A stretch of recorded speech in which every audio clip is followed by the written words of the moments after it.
Hi, this is Dr. Gregory Sadler. I'm a professor of philosophy and the president and founder of an educational consulting company called Reason.io, where we put philosophy into practice. I've studied and taught philosophy for over 20 years, and I find that many people run into difficulties reading classic philosophical texts. Sometimes it's the way things are said or how the text is structured. But the concepts themselves are not always that complicated, and that's where I come in. To help students and lifelong learners, I've been producing longer lecture videos and posting them to YouTube. Many viewers say they find them useful.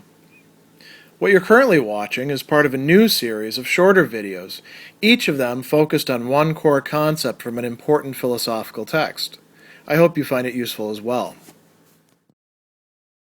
In Book 4 of the Nicomachean Ethics, after a pretty lengthy discussion of the specific virtues and vices and what makes them so, what their motives are, how they work, Aristotle comes at last to discuss something that isn't quite a virtue, but is connected with virtue, and that is what we're translating here as shame or modesty. The Greek term for this is actually aidos, and this is felt to be quite important within Greek culture. I'm sure that somebody will probably bring up in the comments, so I'm going to preempt that right now, that ancient cultures were shame cultures and modern cultures are guilt cultures. The reality of that is that it's much more complicated, and that a good part of what we nowadays call guilt is actually what we're translating here as shame. So it's helpful to put that distinction when it's made too rigidly aside. And to think about what Aristotle is actually saying here. He suggests that shame can be understood as a kind of fear. He doesn't follow this up, but he's suggesting that it's a kind of fear felt about one's social image and also about one's self-image. The word that he uses there, it's a fear of one's doxa, the opinion that people have, or one's glory, one's reputation, being in some way damaged. And like I said, this is not just felt in relation to other people, but also one can feel this in relation to oneself as well. Perhaps by incorporating the viewpoints of other people or imagining what they would say. Why is this not a virtuous disposition to feel this? Aristotle suggests first that, well, look, it's only an emotion, so it's not really a virtue. That said, you could probably say, well, what about courage, which has to do with confidence and fear, or temperance, which has to do with epithumia or desire for things, or the good temper, which has to do exactly with anger. Why not an emotion? The deeper reason is this: there's something fundamentally non-virtuous. Not necessarily vicious, but non-virtuous about feeling shame. And we should mention at this point that although Aristotle doesn't call this out as such, it's clear from the kinds of examples that he uses throughout his works that we can feel shame in two sorts of occasions. One is when we've actually screwed up. We've done something dumb or wrong or, counterproductive or socially disapproved, and, we feel ashamed because of that, right? The other is when we imagine ourselves in that sort of situation, or we are considering doing something and we hold back from it. The Greeks would say that it's your aidos, your sense of shame, that holds you back from doing things like that. For example, in our culture, it's considered rather rude to belch at a table, right? Or to pick one's nose, or to, you pick all sorts of other things, take a bath in front of other people who you don't know. We talk about people not doing that, not because they don't want to, but because they would feel embarrassed if they were to do that sort of thing. And now I'm thinking of all sorts of other funny examples of that. But you can think of examples on your own. Now, Aristotle says, here's why it's not a virtuous emotion. You don't feel it if you're actually virtuous. This is why he's got this discussion distinguishing between the young and the mature. He says it's only appropriate to young people. As a matter of fact, it's a good thing for a young person to have a sense of shame.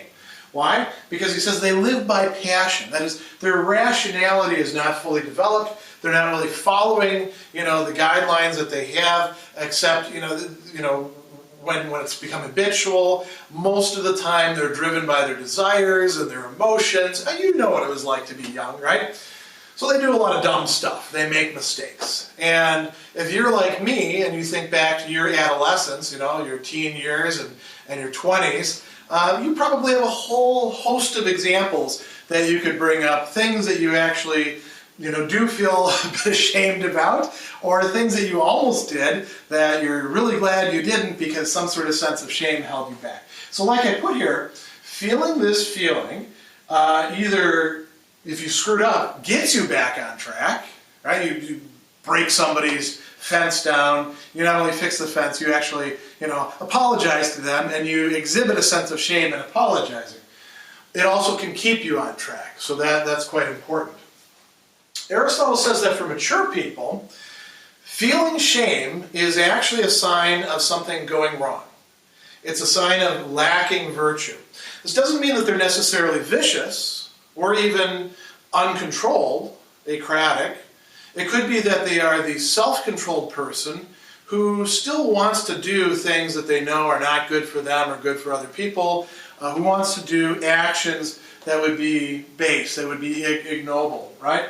That would be shameful. So if you're feeling shame, it's a sign of a lack of virtue. What about virtuous people?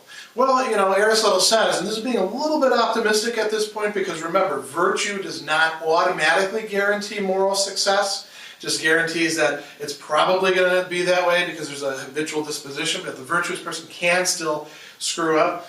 He says the virtuous person feels shame only by hypothesis. They say to themselves, well, yeah, if I were to do the sort of things that those people over there do, I would in fact feel ashamed at doing those. I'm not doing those things motivated by a sense of shame. I'm not doing them because they conflict with actually doing the right thing over here that I want to do because I'm virtuous. That's what it means to be virtuous. But if I was to do that thing, I would feel bad about it, and I would, rightly feel bad about it. So that's by hypothesis, as he's saying. It's an if-then. It can be imagined, but it's not an active temptation, let alone a reality that they have to face. Aristotle does say that we are dealing with something that is a mean condition when we're talking about shame. You can feel too much of it. So let's say you're not virtuous, and you're constantly worried about embarrassing yourself. You're bashful as a result. You don't open your mouth up because you're afraid that what you say is going to be wrong and people are going to laugh at you. Aristotle would say, well, that's a problem. It's not quite a vice, but it is an excess, right? Likewise, one that he's much more concerned about, shamelessness, literally in the Greek, anaiskounuta, that's a defect.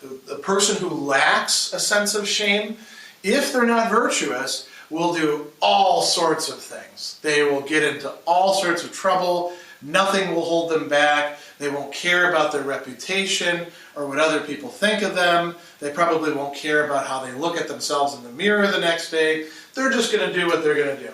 Now, is there a difference then between the virtuous person who doesn't feel shame and this other person? Yeah, because this other person does shameful things, right? They are not a virtuous person. So being virtuous would preclude the defect of shamelessness. Remember, too, that shamelessness is among those things that Aristotle says are by their very nature bad, and there can be no appropriate mean to. There isn't a mean, there's no right amount of shamelessness, right? There is a right amount of shame, but there is no right amount of shamelessness. That's at one extreme. So, this is why shame is a very important moral phenomenon, but it's not quite a virtue. So it's been sometimes called a quasi-virtue. I would just prefer the term non-virtue. It is, however, connected, as we can see, with virtue and with a good life.